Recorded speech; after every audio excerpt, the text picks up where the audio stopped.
Hello everyone and welcome to another episode of Tom's Gadget Garage. Today I'm going to be doing a comprehensive end-to-end review of a small, lightweight, and compact electric scooter. The scooter that we're going to be looking at today is the NIU KQi 200F, which despite its small size comes with some pretty nice features such as a front fork suspension, customizable drive modes, as well as a very good implementation of folding handlebars. So what we're going to go ahead and do today is a feature overview, then we're going to jump straight into the results of our end-to-end testing, and at the end of this we're going to go over the pros, the cons, and who I think this scooter is most appropriate for. Now, full disclosure, NIU did send me this scooter for review purposes, but as always, all thoughts, opinions, and conclusions are my own. So, without further delay, let's jump into the details. Alright folks, so some high-level stats on this scooter. I did put this on my commercial scale, and it weighs in at 43.8 pounds, which makes this very lightweight compared to your typical commuter scooter, and should make this very manageable when carrying this up flights of stairs. In terms of the max payload capacity, despite its small size, it still supports riders up to 265 pounds, which means it's got the same carrying capacity as a lot of larger commuter scooters. Coming in a little bit closer here at the rear of the scooter, we do have these 10-inch by 2.3-inch CST tubeless pneumatic tires with a street tread to them. At the center of this rear wheel assembly, we do have a 350 nominal watt motor, which can crank out 700 watts of peak power, which according to NIU should be able to take the scooter up to 19.5 miles an hour, which we'll absolutely be putting to the test. Covering the rear wheel assembly, we do have this plastic fender, which has got very good coverage from front to back. It's also got an integrated tail light and brake light. And if you're curious what that brake light looks like when you pull on the brake lever, it actually gets brighter. And something to mention about this light is that it is very bright at night, so you shouldn't have any issues at all whatsoever getting the attention of other people on the road. Here we've got the latching mechanism for the folding stem, as well as this button which will release it, but we'll take a look at that here in a moment. Here we've got our deck, which is covered in this graphic grip tape. And for the dimensions on this deck for usable space, we're looking at approximately 19 inches long. And the deck is uniform in width, and deck width we're looking at approximately 5.5 inches. And the distance from the top of the deck all the way to the top of the handlebars is approximately 40 inches. Now, I don't know how well you're going to see this here, but there is kind of like a secret door of sorts here, which you can push on this and pop this open, and this would be a great place for an air tag. And it's even got pre-drilled holes here in the tab as well as in this plastic trim piece to insert a screw for security purposes. And on the other side of the deck, we do have our kickstand assembly, which looks like this. Working our way further forward, you will see we've got our charge port here, which is covered in this nice silicone weatherproof seal. And when you pop this open, you will see we've got our charging port. And the charger for this scooter is 1.3 amps. And given this is a 48 volt, 7.8 amp hour battery, you're looking at approximately 6 to 7 hours for your charge times. Speaking of weatherproof seals, this scooter does have an IPX5 water resistance rating, which means it does protect against water ingress from low pressure water jets. Just keep in mind that even though this does have a solid water resistance rating, it is not waterproof, nor do companies cover water damage for these scooters, because they don't know whether or not you were riding around in light rain or you decided to take this thing water skiing. Working our way further forward, you will see we have our front 10-inch by 2.3-inch tubeless pneumatic tire, and we've also got our drum brake assembly here at the hub of this wheel. And if you're curious how that drum brake functions, here you go. Just above this front wheel assembly, we do have another plastic fender with very good coverage. And this is one of my favorite features on this scooter, the front suspension. It is a coil spring suspension, which is a very nice addition to this scooter, especially when you consider that a lot of ultra lightweight compact scooters do not have a suspension. We've got our NIU badge here at the front of the scooter. This here is going to be the latching mechanism for the folding stem on this scooter, and what I like about this is that there are multiple fail-safes. For example, if I were to, just pull on this, it's not going to open. If I hit a hard bump, this is not going to open. I actually have to lift this up and then pull this down. But even when this is in the down position, I still can't fold the stem because there is a secondary latch mechanism in there, and when I push this down, only then will it release it, and I can fold the stem down. And as that stem approaches the rear, it will lock into this hooking mechanism here. And as you can see, this is very rigid. You can now pick up this scooter and carry it around without worrying about that coming undone. And when you want to release it, you simply push this button, which will allow you to lift this back into its upright position. Working our way up the stem here, you will see we've got some reflectors on either side to help improve nighttime visibility. And just in front of that is going to be the new halo headlight, which NIU is known for. So you've got this daytime running light here on the perimeter of the light. You can actually turn that on or off or have it coordinated with the main headlight. And at the center, of course, you have your primary bulb, which I'll tell you right now, and as you can see from this footage, it's got very good nighttime performance. I would say kind of above and beyond your typical sub-$1,000 electric scooter. And then just below this, you do have a reflector, which will help improve nighttime visibility as well. Just above the headlight assembly, we do have this wind guard of sorts, which NIU has on many of their scooters. On the ends of the handlebars, we do have these turn signals, which do provide visibility both to the rear and up front, and that is controlled by our turn signal control pad here. And as you can see, this is very bright. And I'm going to go ahead and play some footage of this turn signal at night. And as you can see, in low light or dark conditions, you shouldn't have any issues at all whatsoever with folks seeing you. Just inside of that turn signal assembly is going to be our grip here. It is not a locking grip, so it does have a tendency to twist, especially in warmer weather.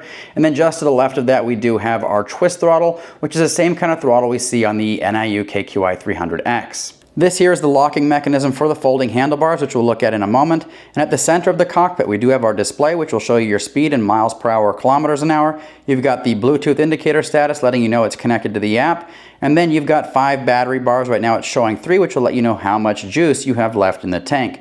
Now right below that is going to be your power button. And if you single click this power button, it'll change your speed mode. So right now we're in sport mode.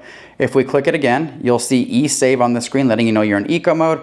And if you click that again, it will blink, letting you know that is dynamic mode. And dynamic mode is the custom speed mode on the scooter, which allows you to change the top speed as well as acceleration settings.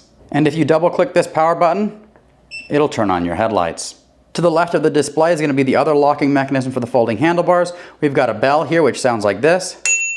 And then just behind that, we do have our cable actuated brake lever, which does have a good feel to it. And then of course, we've got our left grip, which is non-locking, and then the left hand turn signals, which look like this. And if you are curious, those turn signals do show up on the display right there. Now going back to these battery levels here, NIU does claim this scooter will get up to 33.6 miles of range, which we'll absolutely be putting to the test. Now to give you a quick demonstration of how these folding handlebars work, it's actually quite simple. All you got to do is pull these out like this and then fold it into place. And these are locked. These aren't going to go anywhere. And if you want to put them back in their upright position, all you got to do is pull on these again, lift into place, and you are good to go. So as I mentioned before, this is an app-enabled scooter, so that'll give you the ability to track your rides, as well as customize nearly every aspect of the ride experience. So in order to do that, I come to Customize Your Ride. Here, you'll see I can adjust my start speed. I can deactivate kick to start. We've got our regenerative braking settings from off, weak, medium to strong. And then just below that, you will see our battery charge limit, which does give you the ability to set the maximum charge percentage, which could potentially extend the life of your battery. Down below that, we do have dynamic mode, which is our custom ride setting, which I'll get to in a moment. And then below that, you do have cruise control. And when you enable this, when you maintain your speed for 5 or more seconds, it'll actually activate cruise control for you, which is great for some of those longer stretches. Now going back to dynamic mode or our custom ride mode, if I go into settings here, it will allow you to come in here and set the acceleration strength from chill to standard to wild or anything in between. You can set the maximum speed of the scooter, which is currently set at 19 miles an hour. And then if you always want to ride in dynamic mode, in this custom ride setting mode, you can actually come in here, enable this, and it will deactivate both sport and eco mode. All right, folks, so now that we've gone over all the features of this $699 scooter, I'm going to go ahead and take you through our end-to-end testing, starting with portability. All right, folks, so this is the KQi 200F in its folded position, and as you can see, because I can fold these handlebars, it lays completely flat in the trunk of my car.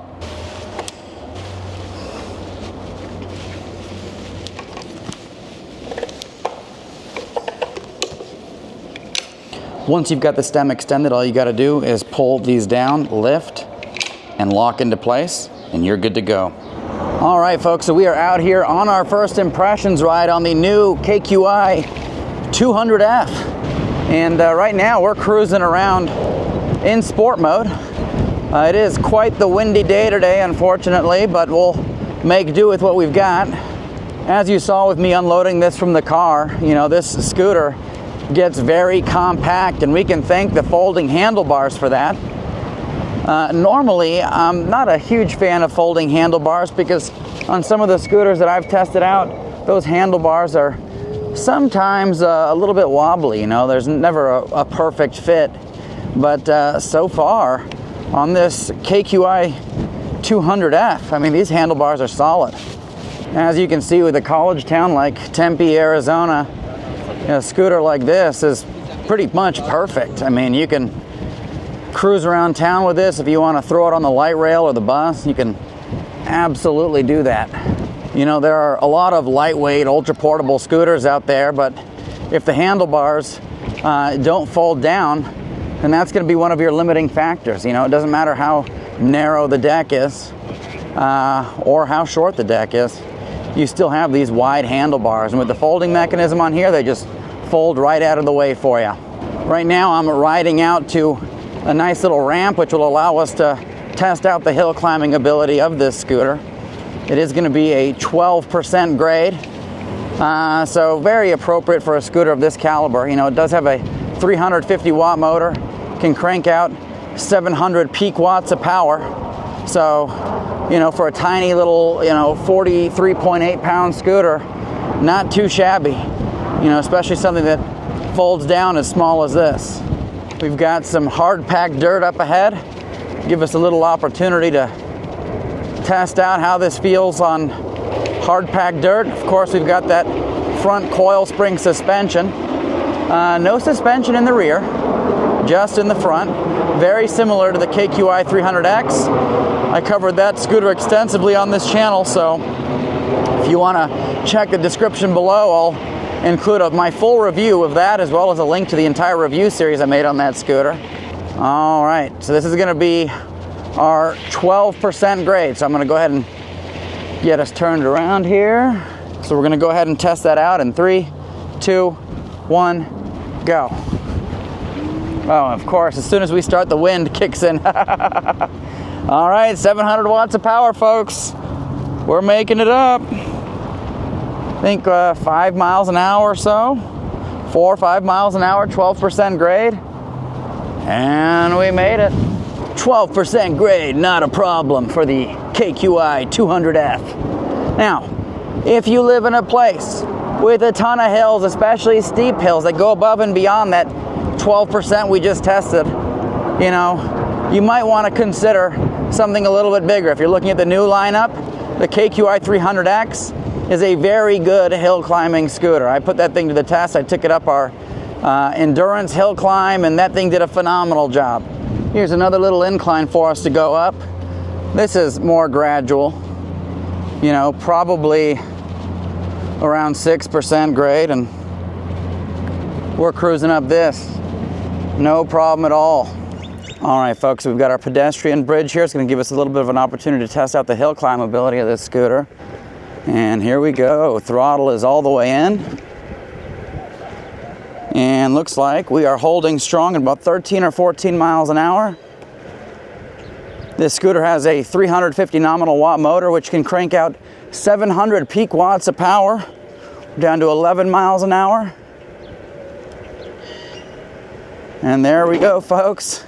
We just made it over our pedestrian bridge, which is a pretty steep little incline. All right, folks, so as you can see, this KQi 200F had no issues with the 6%, the 8.5%, or the 12% grade, and that's with me weighing in at 200 pounds. Now, NIU does claim this scooter will scale inclines up to 20%, but keep in mind that is with a 165-pound rider. So if you live in a place with light to moderate hills, this scooter is very well suited for that. On the flip side, if you live in a place with lots of steep hills, you're probably going to want to look for a scooter with more power, maybe even a dual motor option. Now that we've covered hill climbability, let's jump straight into our brake tests. All right, so I'm going to go ahead and do a quick test of our brakes. This scooter does have a front drum brake as well as rear electronic braking. So I'm going to go ahead and get us turned around here real quick. All right, let's go ahead and pick up some speed. We'll go all the way up to 19 mile an hour or so. All right, we're gonna go ahead and test out these brakes in 3, 2, 1, go. All right, so that's what the stopping power looks like. I do weigh in at just around 200 pounds, so we're gonna go ahead and try that again. All right, here we go. Pick up some speed. We're gonna go ahead and test our brakes in 3, 2, 1, go. All right. Another one of the braking mechanisms that you have on this scooter is regenerative braking, which you can set in the app. And the way regen works on this particular scooter is when you release the throttle, the brake automatically kicks in, the electronic braking in the rear motor. So we're cruising along here at around 18 miles an hour or so, and I'm gonna go ahead and release the throttle. And it's set to strong right now, and as you can see, it's bringing us to a stop relatively quickly. So that's one way to help minimize wear and tear on your brakes, is you can just release the throttle and it'll slow you down. Another thing is regen actually helps recharge your battery, but just keep in mind, it's not gonna be some like earth-shattering amount of energy going back into the battery. You know, based on my experience over the last several years, you know, you can expect anywhere from 2 to 5%, you know, in ideal conditions. You know, this is relatively steep, I would say probably around 8 to 10% grade. And I'm not braking at all. That's strong regen doing all the work for us right now, and we're cruising around at about 4 miles an hour. And so that's all electronic braking provided by that rear motor. So as you can see from our brake test, this scooter doesn't have any issues bringing us to a stop, but it is going to take a little bit longer to get to that stop than a scooter that comes equipped with disc brakes, and that's because drum brakes just don't have the same bite. With that being said, this scooter does have really good regenerative braking, and as you can see from that clip that we were doing earlier, this scooter going down a steep incline is able to maintain those nice slow speeds with strong regen enabled. So if you do want to come to more gradual planned stops, regen is a great option, because not only is it going to reduce wear and tear on that drum brake, but it's also going to help trickle charge that battery. Now that we've got brakes out of the way, let's go ahead and take a look at the suspension. And we'll go on to this brick surface here, see how the suspension does. Not too shabby. It's absorbing this beautifully. Nice, quiet ride. But yeah, even on this brick surface, this front suspension's doing a good job of absorbing a lot of this. So, you know, even though this scooter has, you know, only suspension up front, nothing in the rear, it still does a good job of, you know, taking the impact from a lot of these lumps and bumps in the road. And if I have to choose between having a front suspension and a rear suspension, I'll choose a front suspension, mostly because that's really what you're going to be going over, you know, bumps in the road with, is that front tire first. Go ahead and see how this thing does on some grass here. Force the suspension to do some work. Yeah, nice comfortable ride. One of the things that I really like about this scooter is the fact that it's not only small and compact, but it also comes with that front fork suspension, which is a breath of fresh air, because a lot of times smaller, more compact, ultra portable scooters make some sacrifices, and it's usually in the suspension department. Now, the suspension on the KQi 200F is very reminiscent of what we have on the 300X, and overall it does a very good job of absorbing a lot of the lumps and bumps in the road. With that being said, the suspension does ride on the firmer side. We don't bottom out or anything, so that's very good. But on some of the smaller, lighter stuff, you don't have very much travel in that suspension.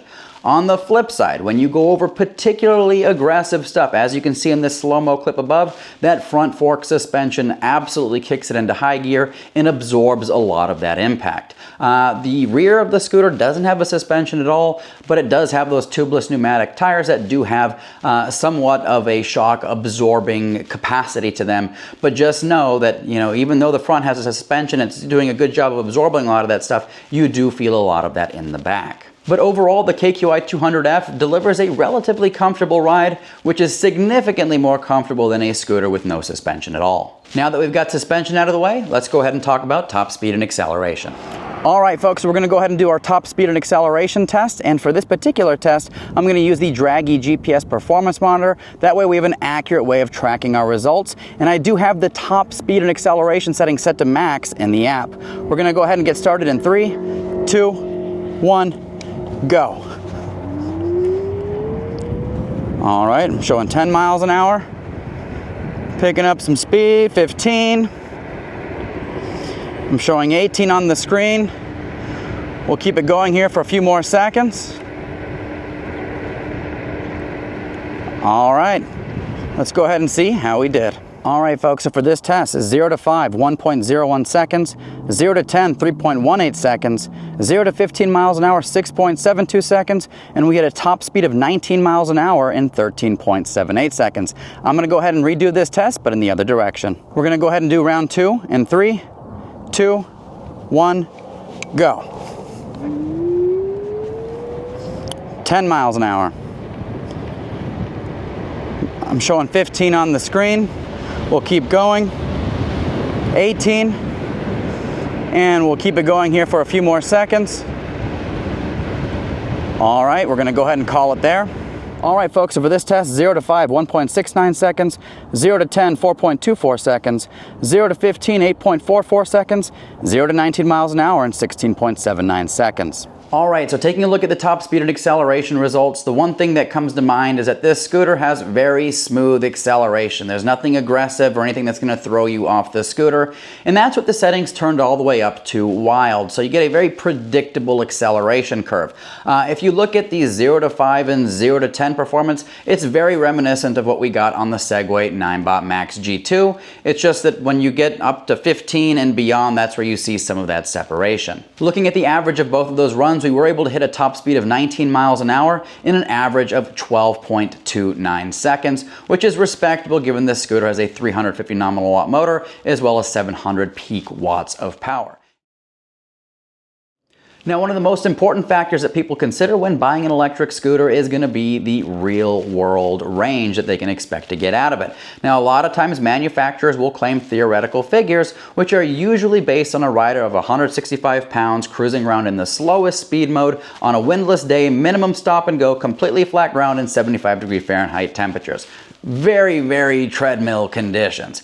In the real world, you're likely to get something very different. So what does NIU claim? Well, NIU claims that in those, ideal treadmill conditions, you can expect approximately 33.6 miles of theoretical range. I estimated at the start of the range test that we would get anywhere from 13 to 15 miles. Well, folks, I was quickly impressed because by the end of this ride, we actually got 18.66 miles out of this 365 watt-hour battery, which was above and beyond my, highest level expectations for this scooter.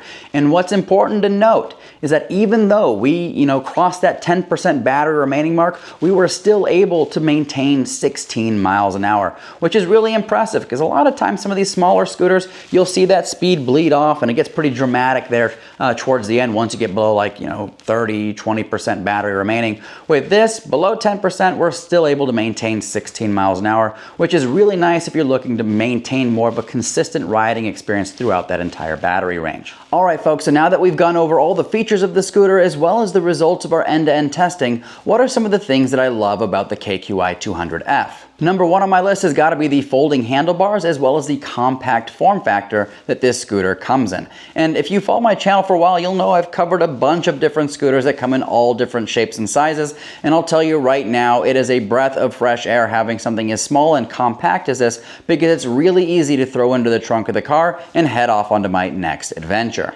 Number two on my list has got to be the customizable drive mode. And I can't stress enough how convenient it is to be able to go into the app and set, the top speed or the acceleration strength or the regenerative braking strength. It really goes a long way in tailoring that ride experience to my own preferences. And finally, number three on my list is going to be how nimble this scooter is. As I mentioned throughout the video, it is very small in size, it's very compact, and it's really easy to actually throw this thing around while you're riding around the city. So if you've got to weave in and out of people, in and out of traffic, it's very easy to do on this scooter. So now that I've gone over the things that I love about this scooter, what are some areas that I think could use some improvement? Number one on my list is going to be the app. Now, although I think some of the customization and personalization features within the app are very well executed, the ride tracking portion of it can absolutely use some improvement. And this is some, criticism that I had of the KQi 300X and its experience with the app. Ride tracking is a little bit difficult because after you stop your ride,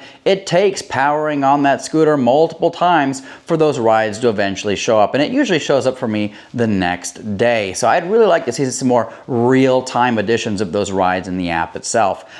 Something else to mention is that it doesn't actually track my rides on the map. It actually has a message at the top that says if I want to be able to do that, all I have to do is, well, I don't know what that is because it actually cuts off the message and I have no way to figure it out, and I wasn't able to figure out the KQi 300X as well. Number 2 on my list is going to be the stopping power, or the brakes on this scooter. And although I didn't have any issues coming to a stop at any point during my end-to-end testing, I do feel like the stopping distance is a little bit long. Now, keep in mind, you can go in there and manually adjust the brake cables and everything to tighten things up a little bit, give you a little extra bite, but out of the box, it does leave a lot to be desired. Now, on the flip side, this scooter does have very good regenerative braking. As you saw from that clip earlier, I was going down that relatively steep incline, strong regen only, and it was allowing me to control my speed at like 4 miles an hour. So very good regen braking, but I do feel like the manual brakes can be a little bit better, especially for heavier riders. And the last thing on my list is going to be the deck space. Now, I didn't have any issues with my size 10 shoes and finding a comfortable position,